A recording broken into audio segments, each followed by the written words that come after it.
Rodrigo Henrique Sueli pergunta: Fala, Lucas, como programador iniciante, qual seria o momento certo de parar de focar só na ponta da pirâmide, linguagens e frameworks, para estudar um pouco sobre a base, algoritmos, estrutura de dados, etc. Rodrigo, muito obrigado pela tua pergunta.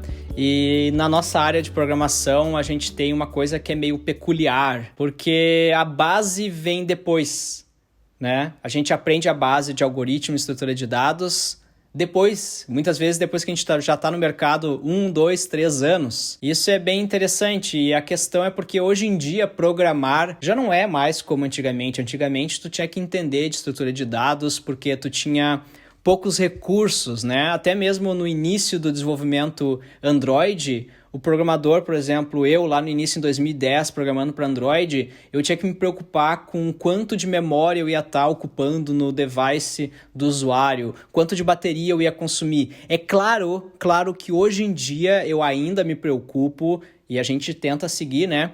Todos aí as guidelines da plataforma para consumir o mínimo possível de recurso de um dispositivo como um smartphone. Mas lá em 2010, se tu não de fato entendesse o que tu estava fazendo, o teu app ia ser deletado, desinstalado, porque ia ficar muito claro que a performance do teu smartphone iria ter caído drasticamente depois que tu instalou um app que o programador não entendia o que estava fazendo. Então, a mesma coisa que aconteceu no smartphone, acontece na web, aconteceu para o desktop.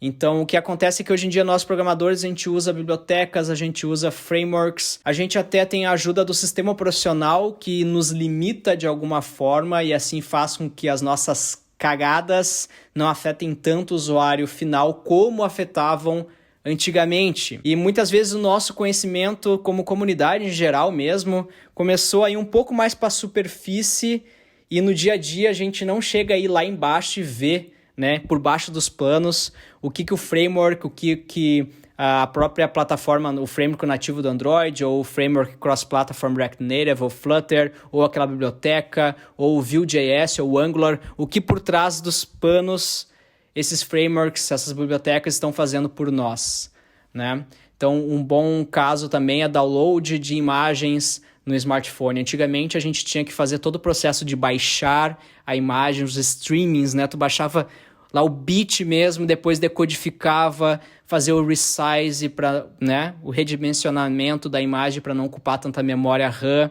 Tudo isso a gente fazia manualmente. Hoje em dia tem bibliotecas que com uma linha de código, ela faz isso para ti e ainda faz o cache da imagem para ti não precisar baixá-la de novo, tá? Então, hoje em dia tá bem mais fácil, digamos assim, a nossa vida como programador. E a base tá cada vez vindo mais tarde na profissão. Por quê? Porque problemas que vão, de fato, né, necessitar que tu saiba a base são problemas mais hardcore, são problemas mais de baixo nível. É quando o framework não conseguiu resolver o teu problema, quando o framework ainda não suporta e não te dá uma solução, é que tu vai ter que ir lá e muitas vezes modificar o framework ou modificar a biblioteca, ou pelo menos entender o que está faltando naquela biblioteca, né? Então é de fato, cara, quando que tu vai precisar entender a base, teria que ser no início, né? Porque é a base. Mas eu não vou te mentir, na realidade, algoritmo e estrutura de dados, se tu não vê no início, tu vai conseguir se colocar no mercado mesmo sem saber elas a fundo.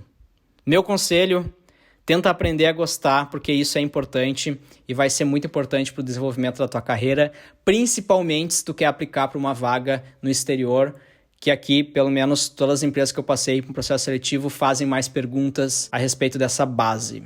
Tá certo? Espero que eu tenha te ajudado.